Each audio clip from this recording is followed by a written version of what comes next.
The broadcast is now starting. All attendees are in listen-only mode. Hi everybody, and welcome to State of Flux's 6 Pillars for Success SRM overview. I'm Alan Day, and joining me will be Mel Schutz, and we'll cover today the output of our latest SRM survey. Before we get into that, a few things. A huge thank you to everyone who participated in the survey. Clearly, a lot of work went into it from your perspective. There was 75 odd questions, and we really appreciate the time that each of you took to participate, not only in the survey but also in the follow-up workshops. So thank you very, very much for that. And as I said, it's hugely appreciated. As Mel Schutz today will be covering an overview of the survey, and then coming up we'll follow in the new year with webinars covering each of the 6 pillars specifically. But today we'll be covering the overview. There will also be the ability to ask questions as we go through, so please feel free to post on the message boards questions. What we'll do is we will mute all of your lines throughout the webinar, purely to cut down on background noise.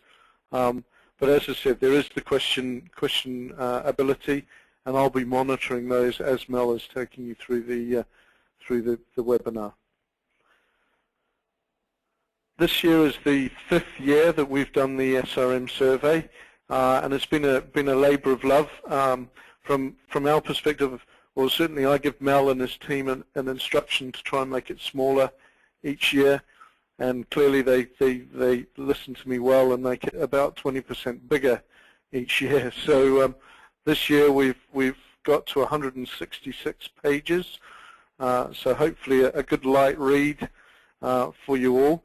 But some really interesting insights in there, and some great case studies from people like Kellogg, Procter & Gamble, and Sainsbury's. So please take the time, if you haven't already, to have a look at it. So in terms of numbers this year, it's been our biggest one to date. Last year we had 348 companies participate. This year we've had a 27% increase into 425 organizations. 314 of them were on the buy side, so we had 90 more than last year, and again, hugely appreciated on that. So not only do we have a huge amount of data from the 425 or 587 individual responses times the 75 questions, but we've got 5 years of it. So hopefully it'll give us a pretty good flavor in terms of what's leading and what's not. Just to get us all on the same page before Mel does go into a bit more detail, I'd really like to just outline what we see as supplier relationship management, and I'd like to cover a few points which we've got highlighted in red. So for us, excuse me, supplier relationship management is a discipline of working collaboratively with those suppliers that are vital to the success of the organization, to build trust and maximize the mutual value of those relationships. And just to highlight some of those points in red, for me a key point is that word discipline. We've seen some absolutely fantastic examples of supplier relationship management on a one-to-one basis. But I think the key thing here is, how do we industrialize it? How do you make it so that it's just what your organization does? How do you make it rigorous, and how do you make it consistent? So the only way we see it is making it a discipline and being disciplined about it. So for me, excuse me, that's key. Working collaboration is also key. And what we've seen, unfortunately, over the 5 years is us and procurement still have a bad habit of reverting to type and still working on the old one-way type relationships.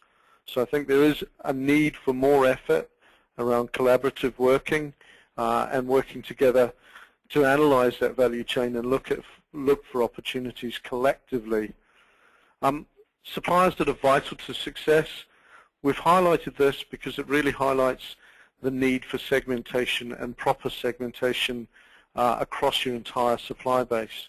Mel will touch deeper around segmentation criteria and what people are doing in that area, but absolutely understanding who is vital and the numbers that fit into those groups is key. And then finally, there has to be something in for it, so maximize the mutual value.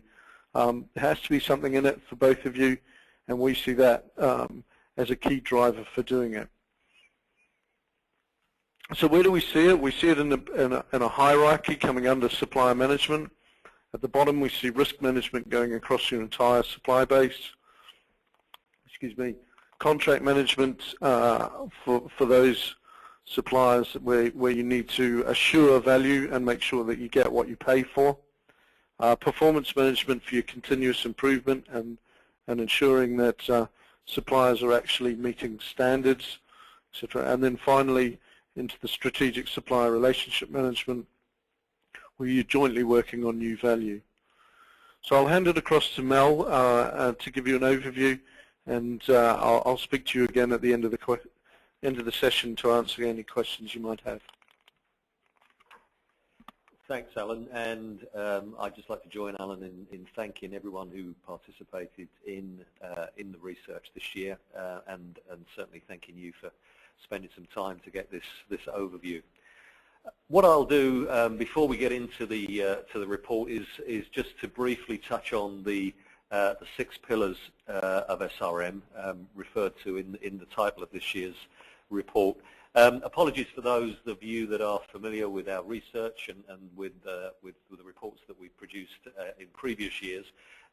We've developed this model over a number of years. We're really comfortable now, having worked with it for some time, that achieving excellence in each of these pillars is a requirement in order to deliver really good outcomes from SRM activity. Essentially what we try to do is to take SRM and break it down into a number of more manageable elements and look at best practice and look at achieving excellence in each of those areas. The combined effect of which is a more successful and value-driven SRM program.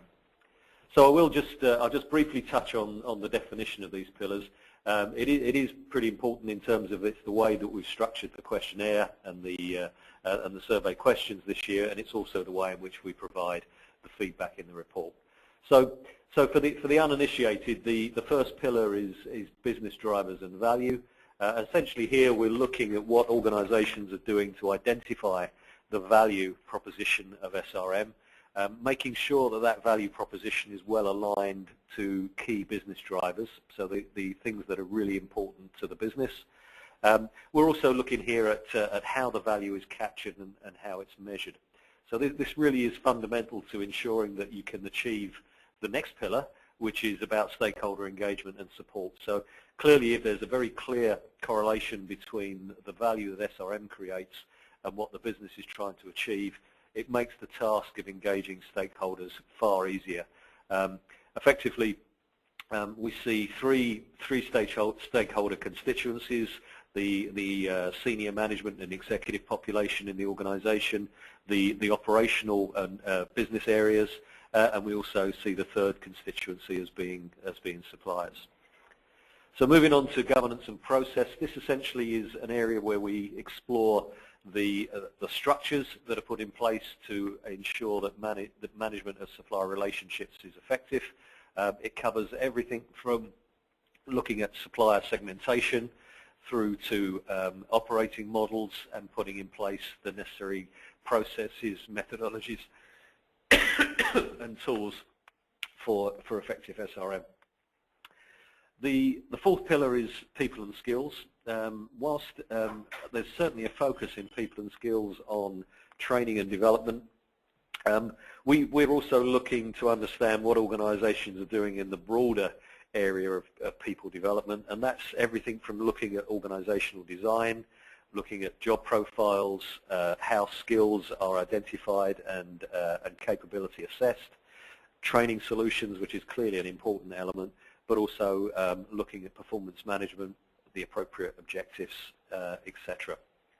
So people and skills is probably a broader subject than it perhaps first appears. Information and technology is the fifth pillar.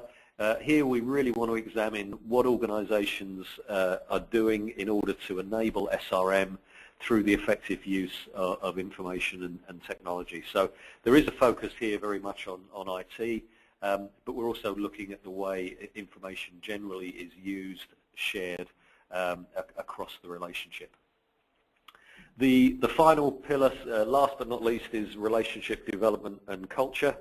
And here this is a slightly different pillar in that in some ways it's the result of what you're doing in the other five. If you are if you are engaging stakeholders effectively, if you have good governance and process in place, if people are well trained, and you have good technology, then almost automatically the relationship will benefit as a result of that.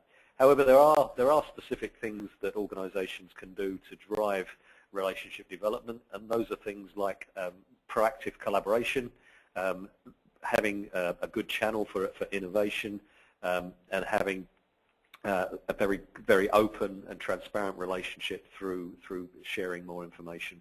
So, in total, we're really comfortable that these are areas which, if well developed, will result in better outcomes for SRM. They all need to be worked on. They perhaps kick in and out of the development of an SRM program at different times, but essentially we need to be working right across these 6 pillars. The other piece of structure that we've created to help us feed back the results of the survey, and also to do some benchmarking, is the creation of a maturity model, which again some of you will be familiar with from previous reports.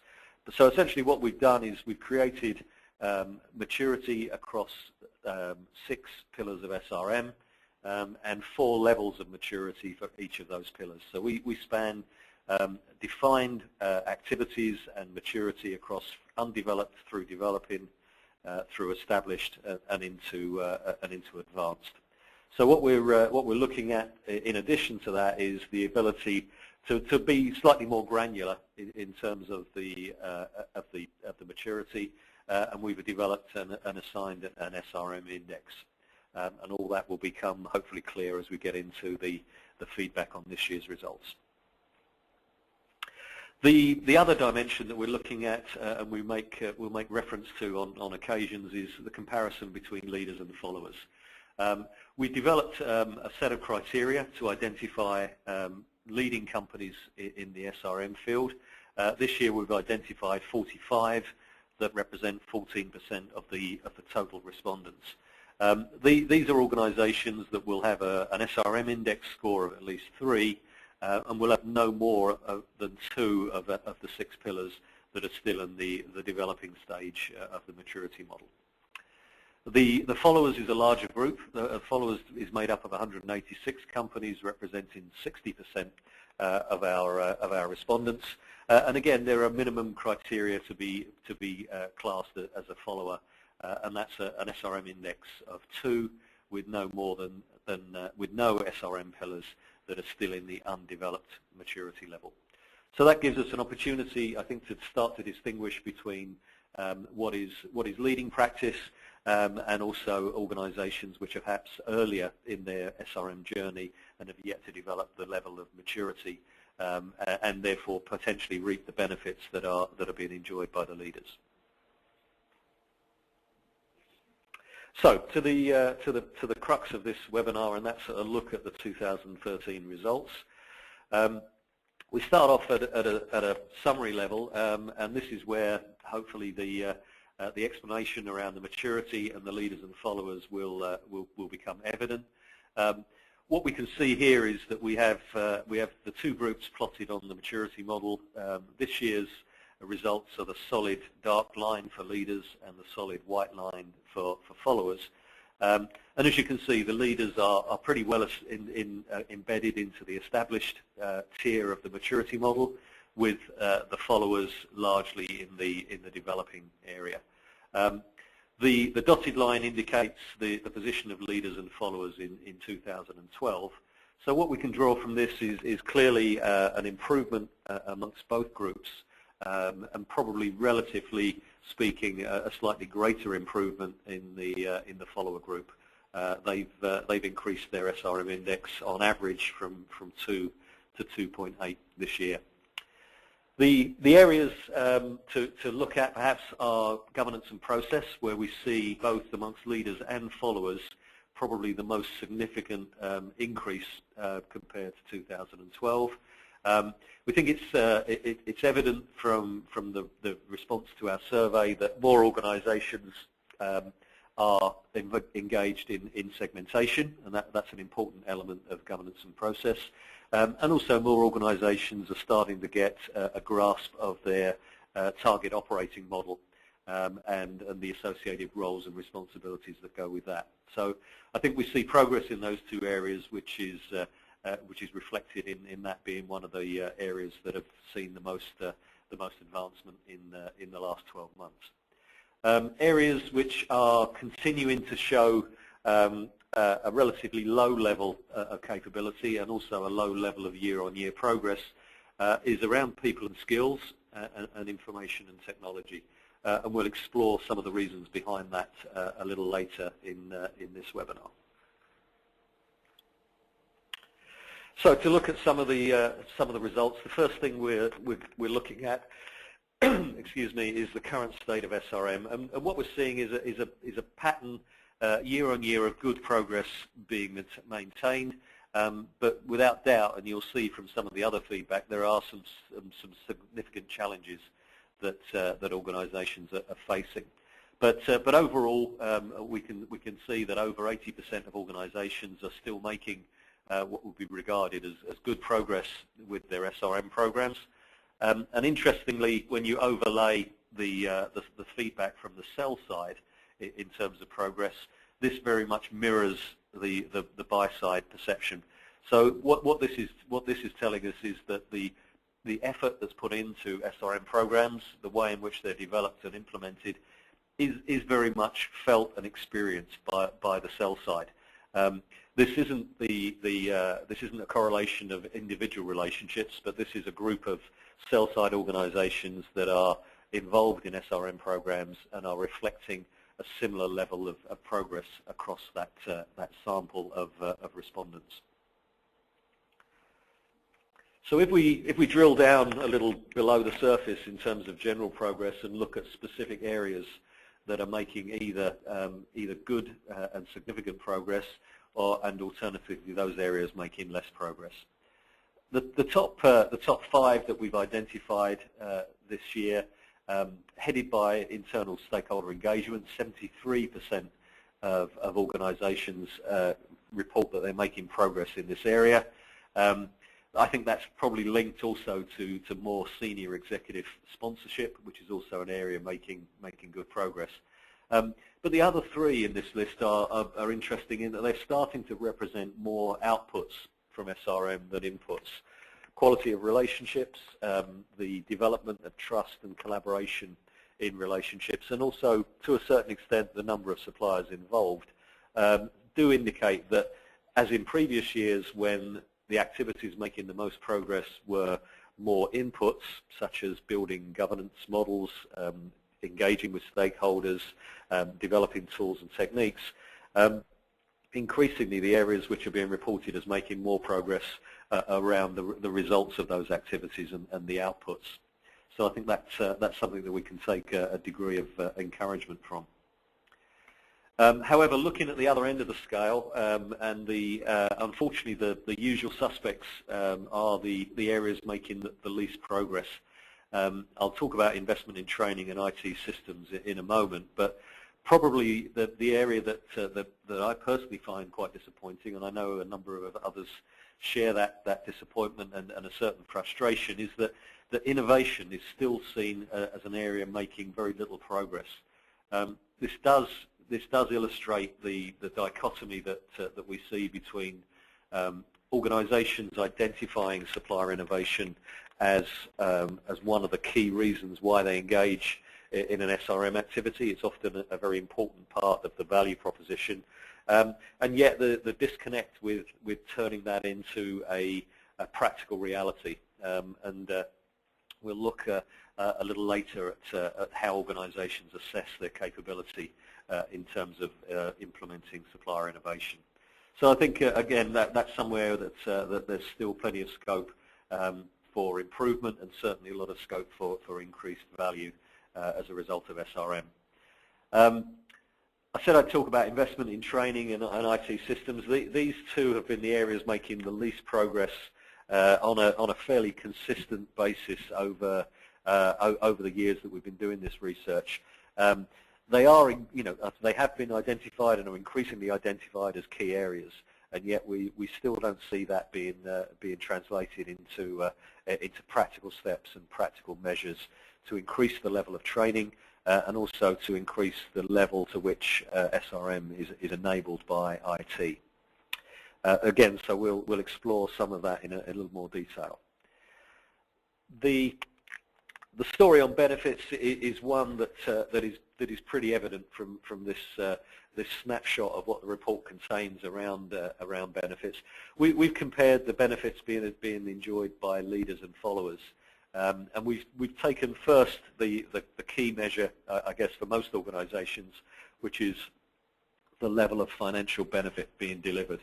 And as you can see, as a proportion of the sample, 35% of leaders are reporting that the benefits they're delivering out of SRM exceed 6%, as opposed to a little less than 25% of followers.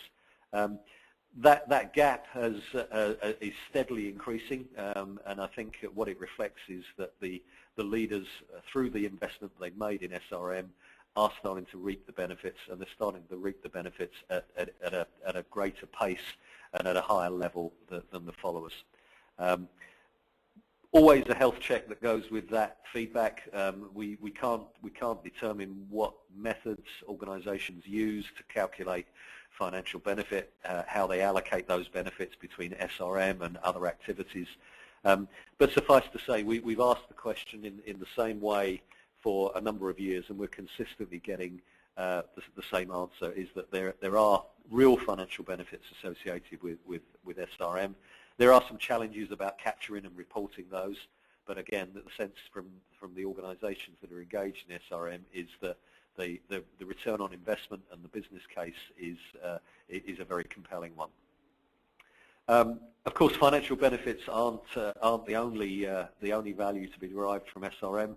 We've taken some examples of what we would class as customer of choice type benefits, and we can see then, in this case, an even greater contrast between the level being achieved by leaders compared to that of followers. So a customer of choice benefit, which would be the willingness of a supplier to invest in the relationship, or giving the customer access to their best and most talented resource, or their A-team. We can see that leaders are twice as likely to be enjoying those kind of benefits. And when we look at innovation, albeit that innovation has a number of challenges in terms of maximising it, where it is happening, it's pretty evident that it's the leaders that are enjoying the benefits of innovation. You can see that they are more than 4 times as likely to be receiving, getting first refusal on supplier innovation. So again, I think some clear indicators for organisations that are in the follower group that they may well be on the right path.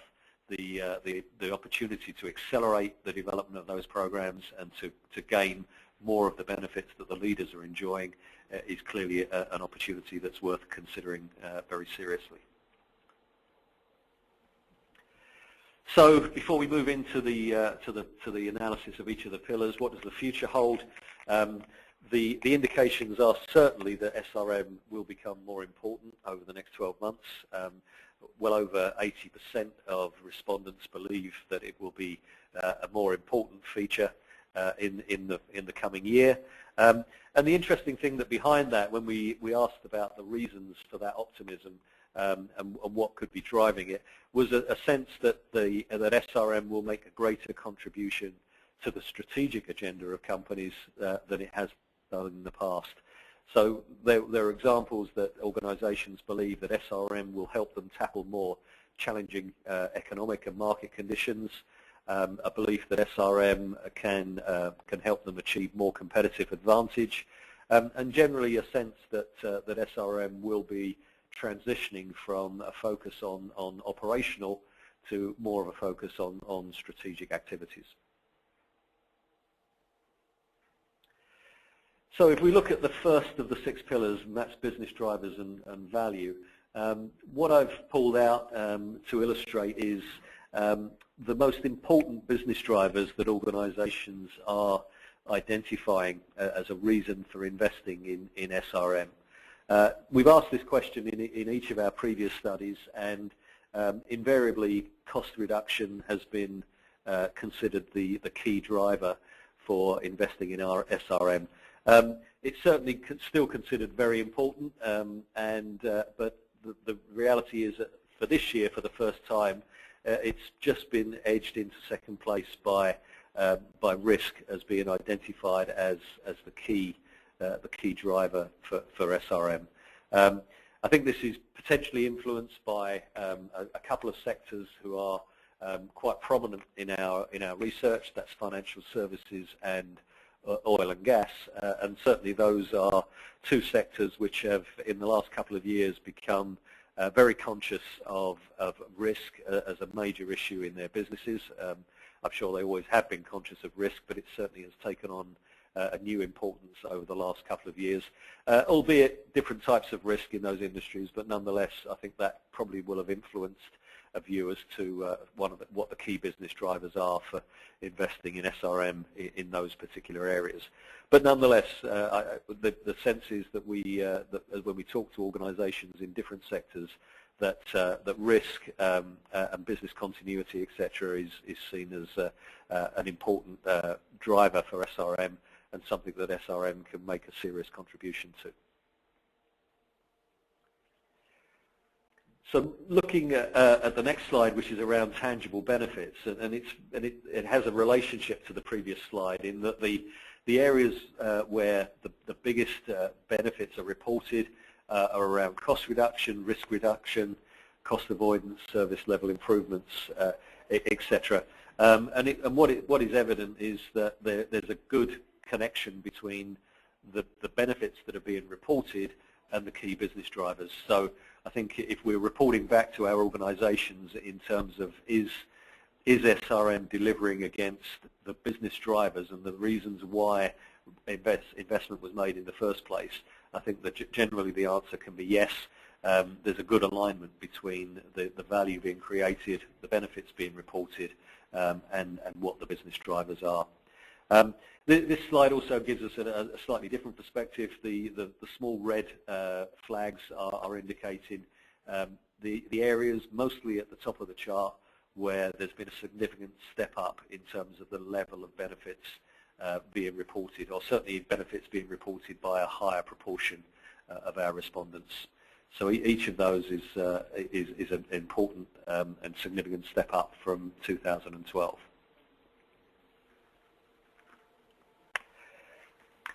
Before we move off business drivers and value, we'll just take a look at another type of benefit, another type of value, and that's customer of choice.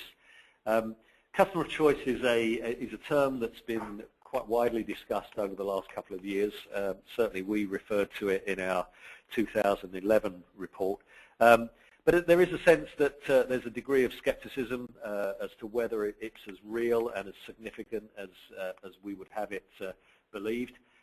So we asked both the buy-side and the sell-side organizations if they recognize this concept of customer of choice in terms of did they believe they were receiving customer of choice type benefits, and from the sell side, were they consciously providing those kind of benefits to customers they believed were in fact customers of choice. So what we can see is that there's really good evidence that certainly the buy side believes in over 50% of cases that they are receiving customer of choice benefits, Remember, these are benefits which are for a certain extent for the supplier are discretionary. They're not usually covered by contractual obligations, so they will be benefits that are extended to customers that are valued by the supplier. They could be valued because of their strategic importance. They can also be valued because they're a good organisation to deal with, and they're seen as a customer of choice for that reason. Whilst the individual benefits don't necessarily correlate directly, in fact there's some interesting contrasts. For instance, the degree to which organisations believe they are getting first refusal on innovation as a customer of choice benefit doesn't approach the same level that the sell side believes they are providing that as a benefit. And there's a similar correlation between the level of senior management commitment and support.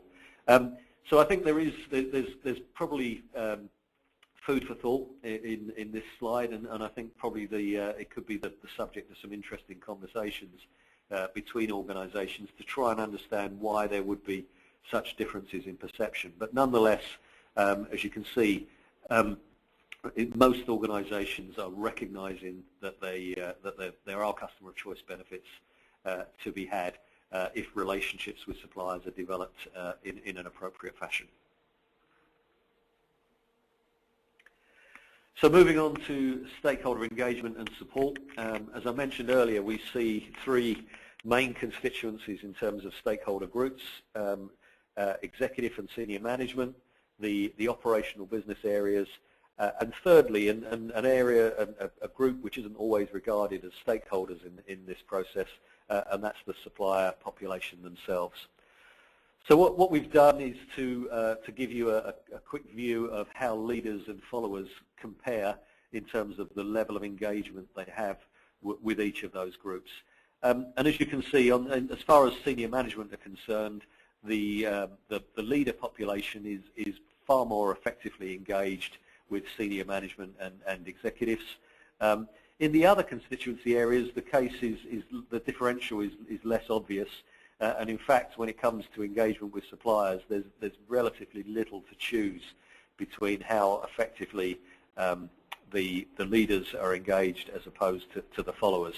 But I think it's evident that with less than 50% of suppliers being fully engaged in SRM, there's still significant work that needs to be done, despite the fact that stakeholder engagement was seen as the area making the most progress.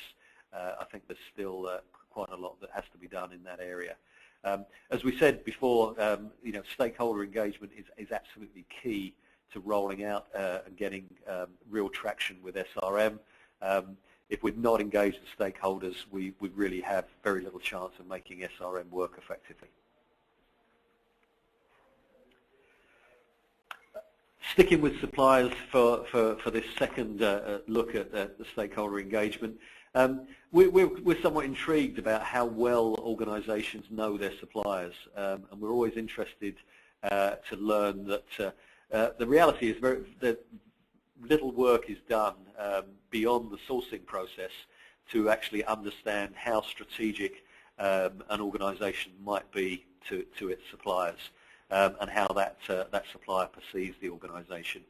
So this piece of analysis really led us to a simple question that we could draw a conclusion on from the analysis, and that question was: Am I a strategic customer to more than half of my key suppliers? And the important word to latch onto here is key. So the question does assume that some degree of segmentation has already been done, and that important suppliers to the organisation have been identified.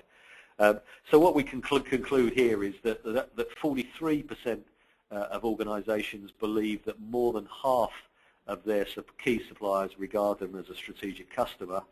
42% believe that it's less than half, and 15% don't know. So what we've got here is a situation where there's certainly an element of risk. So certainly if you have key suppliers that don't regard your organisation as strategic, that introduces an element of risk which needs to be considered. And by way of mitigation, we find a link back then to customer of choice, which is probably the most effective way of mitigating the risk where an organization doesn't consider you to be strategic, but if they do consider you to be a customer of choice, that is an organization that's easy to do business with, an organization that is fair and honest, etc.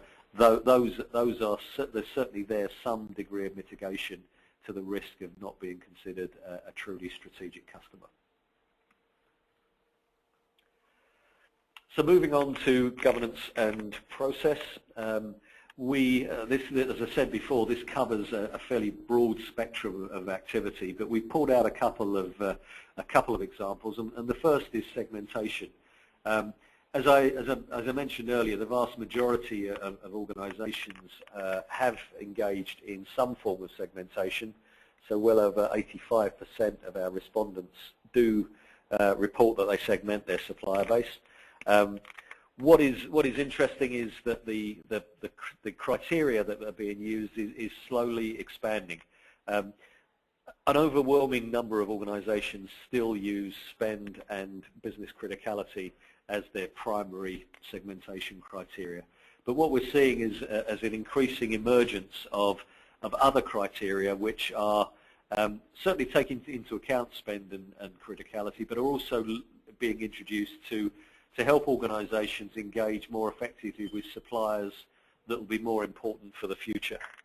So what we're seeing is that a range of criteria, such as the potential to give competitive advantage, looking at suppliers' technology and innovation capability, the potential for them to improve and create value, or their appetite for collaboration. So these are all factors which are now being fed into the segmentation process, and probably on the borderline between what might be considered, tier 1 or tier 2 suppliers.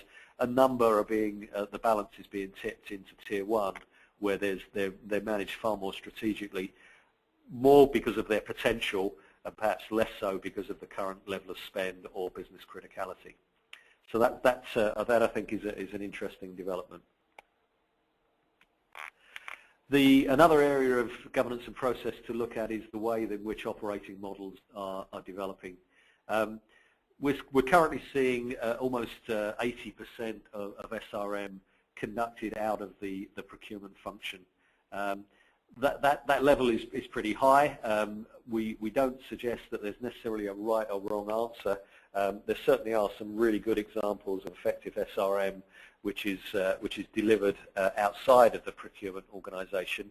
But the reality is that the vast majority at the moment is seen as a procurement responsibility, be that a central procurement function or a procurement function that's more devolved into the organisation. So what the second part of this analysis actually looks in more detail at how the role is actually being delivered. And what we're seeing here is a comparison with 2012, and really the most significant comparison is around the role being full-time dedicated, managing a multiple group of suppliers.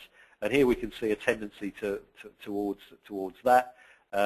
I think many of us that have worked in SRM for a number of years and have looked at when the role is combined with sourcing or category management, it's by no means impossible to carry out SRM in that kind of organisational structure, but it certainly has a number of challenges, and it would appear that organisations are responding to this in a way that has seen them create more dedicated full-time supplier relationship managers.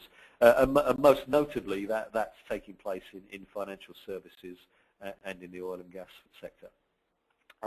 It's not an overwhelming trend, and in fact, we'll be interested to watch this space to see whether it's maintained going forward. But certainly a shift this year is notable.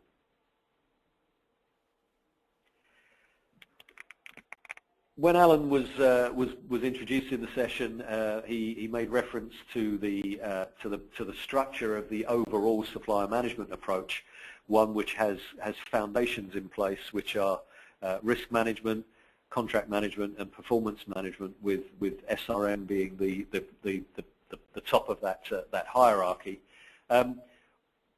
Certainly those foundations need to be in place. We're a little concerned by the feedback that we're getting in terms of how robust contract and performance management is, and certainly I think the same applies to risk management.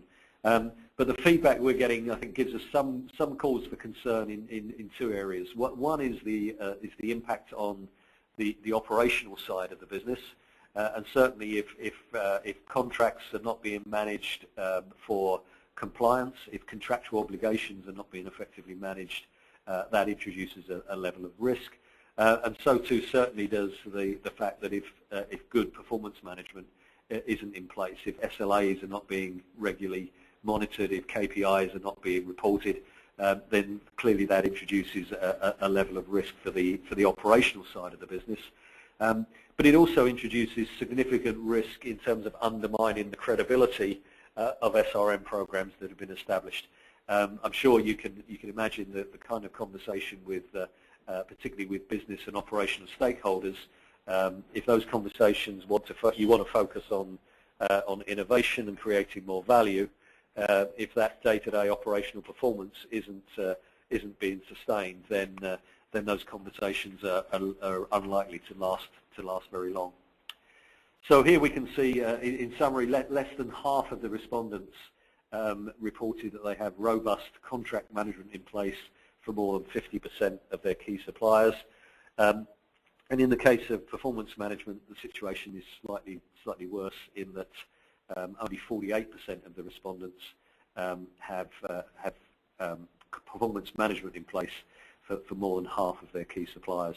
So I think really there's a really interesting feedback, and something that organisations will need to address quite urgently. Looking at people and skills, the question we asked was, is SRM a real job? Is it defined and recognised as a specific role within your organisation? Around half of the respondents reported that it is, which is a step in the right direction. However, when we asked the follow-up question, which actually what underpins that role, formalised job profiles, performance management, skills and competencies, capability assessment and training solutions, as you can see there, the number that were able to answer positively to those questions very quickly started to fall away. So what the conclusion is that SRM is not generally a well-defined role within the organisation, and that plays very much to the lower assessment of capability around people and skills in the overall status. Whilst we said that people and skills is a broad subject, we have pulled out the investment in training numbers. As you can see, over the years, we've got 3 years data here. Investment in training has remained more or less flat, and certainly not being seen to meet the needs of the business. Where the training is taking place, it's invariably being done by the leaders. So here we're seeing the correlation between the investment in training being made by leaders and the development of the skills and capability, and some of the results and benefits that the leaders are enjoying. So again, that should be a clear indicator to organisations that an investment in training should be a priority. Just looking quickly at further skills, this was a piece of analysis that we started last year, and it proved to be a very powerful image. And because of the lack of investment in training, it hasn't changed significantly in that period. We've combined here essentially 3 questions. One is, what are the most important skills required for effective SRM? Which of those skills most need improvement? And the third element is, what training has been delivered? So on this slide, you can see an indication of the improvement required being represented as demand, and the training delivered being represented as supply. So you can see that across the areas, the skills that were considered the most important, and those are the ones that are numbered 1 to 5. Those were considered the most important skills for SRM, and as you can see, that's where some of the biggest gaps are between the demand and supply picture. In fact, the only two areas where it looks more encouraging is that commercial and contractual expertise is more or less matching the demand, and in fact, in areas such as negotiation skills, the supply actually outstrips demand. So probably no surprise that given that the amount of SRM that is conducted within procurement organisations, those are probably the two training areas which are most readily available. So it would appear that most organisations are able to deliver that training fairly frequently, but what they've got is a big gap in terms of training solutions for other probably more important skills for SRM. Just looking briefly at the people and skills area again. Like most business activities, we see SRM as being the appropriate combination of people, process, and technology. Our research and our engagement with organisations indicates that a lot of work has been done on process. There are good governance models, there are tools and techniques that have been developed, but the focus going forward really does need to be on people and technology, and in this case particularly around people, where the approach to people development needs to be more holistic, which looks at things that cover job design, identifying the appropriate competencies, branding the job, hiring. Training obviously is a very important element, but so too is performance coaching, ongoing performance management, and the ability then to retain and to reward those people appropriately. So what we really would like to see is far more of this holistic approach to people development, and certainly parachuting in a number of specific training courses won't develop the full set of skills and capability that are required. So moving rapidly on to information and technology, we're asking organisations how well technology is supporting SRM. And we can see a picture that emerges over the last 3 years that certainly from 2011 to 2012 was pretty consistent, and doesn't make very comfortable reading in terms of the number or the proportion of organisations that believe technology poorly supports SRM. But the development really in 2013 is what is an increasing level of dissatisfaction, and you can see from the left-hand side of this chart, 20% of organisations are now assessing the support they get from IT for their SRM activities to be very poor, and I think that is that's symptomatic of several things. You know, certainly the technology hasn't really changed. There are technology solutions available, but those have been around for some time now. We think that this is largely down to the frustration that individuals have because of the expectations around technology have been increasing. We live in the age of super fast broadband, of social media, of information on demand. So therefore we believe that SRM practitioners are looking to their own IT systems to provide them with similar kinds of capability when it comes to getting information and being able to manage suppliers more effectively. The barriers to good technology are evident from the research in the last few years and also this year. Systems that are disparate and not integrated is the leading barrier identified by our respondents. I think it's evident that there are no end-to-end procurement lifecycle systems that have the required functionality in every area. So it is inevitable that a number of systems will need to be used. They need to be used effectively.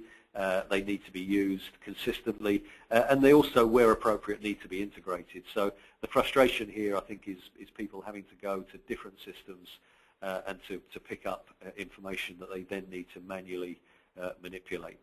A lack of functionality is evident, but the interesting thing is an increasing desire to have systems that are accessible to both suppliers and stakeholders. I think this comes from the increasing realization that SRM is collaborative. SRM is about sharing information, and having information on a system that's not accessible by two of the three parties involved is clearly something that isn't desirable. So before we close, we'll look at the last of the pillars, and then we'll have a chance to pick up your questions that Alan's been keeping track of during the webinar. So hopefully we'll have some interesting questions to address. We're looking at this perhaps less tangible aspect of SRM, which is about the relationship and what makes a good relationship. We put forward a number of attributes that we think are pretty key. Relationships that need to be open and transparent, they need to be innovative, they need to be well aligned and based on trust, they need to be collaborative, and they need to exhibit pretty mature behaviours. So our survey does explore a number of these areas, and I've pulled a couple out which are of interest. One is about promoting openness and transparency. And this slide looks at the kind of information that organisations are sharing. And what we're finding is that the majority of organisations are still focused on sharing operational information. And in fact, compared to 2012, the number of organisations sharing more strategic information has reduced slightly. So what we would really like to see is more evidence of organisations being prepared to share information, to be more open and transparent, and that then has a knock-on effect to other aspects or other attributes in the relationship. Most notably, of course, is trust. Another important relationship characteristic is innovation, or an innovative relationship. And whilst other characteristics are developing, this is an area where we see a lot of scope for improvement. When we talk to organisations about how good they are at capturing and implementing supplier innovation and developing that more innovative relationship, most organisations consider themselves to be either poor or very poor. When we compare this with sell-side feedback, they're actually slightly more generous. It could be that they're being polite, but they consider the capability on the buy side to be slightly better than when the buy side self-assesses. But I think the evidence is overwhelming that there's a lot of scope for improving the way in which organisations identify, capture, and implement supplier innovation. Looking at the requirement to get more strategically and culturally aligned in relationships. Again, the vast majority of organisations would recognise that more strategic and cultural alignment is a way of developing and improving relationships. However, very few are using any tool to actually identify the attributes in the relationship that need improvement and to create that kind of improvement and development plan. As you can see from this slide, less than 20% of buy-side organisations are currently using any kind of 360 relationship assessment tool to actually get under the skin of relationships and understand what both parties think about the relationship and how it can be improved. Recurring theme is that where even though overall levels are quite low, where the activity is taking place, it's largely the leaders that are engaged, and you can see 45% of leaders are using 360, but a smaller proportion of followers. So I think that's a lesson that could be taken back into organisations to understand relationships more fully. So just to wrap up before I hand back to Alan to take questions, we've likened SRM to an iceberg. 90% of SRM potential is hidden. It's waiting for management, for good people, and for processes and technology to unlock it. So a huge amount of potential, and hopefully the feedback from this year's survey will help organisations focus on where they can realise that potential for their own purposes. So I'll hand back to Alan now, and we'll look at a summary of a few of the questions that have come up on the system. Thanks, Mel. Perfect timing. The first question was, or one of the questions was around, do we have a percentage of savings in terms of cost savings and avoidance that's achieved through SRM? We do. It's one of the key questions we ask. And what Mel was highlighting was also that we're seeing leaders are more than twice as likely to achieve 6% or more than followers. So, and that's been pretty consistent over the 5 years. What we saw initially in the first year was the percentage was around 2 to 4%, but over time it's moved up into the 6+%. So, excuse me. So, yeah, it's definitely the sort of sorry, the 6+% that we're seeing from the leaders, and some of the followers, but more likely the leaders. What we're also seeing is customer of choice benefits are a lot higher for the leaders, and Mel highlighted a few.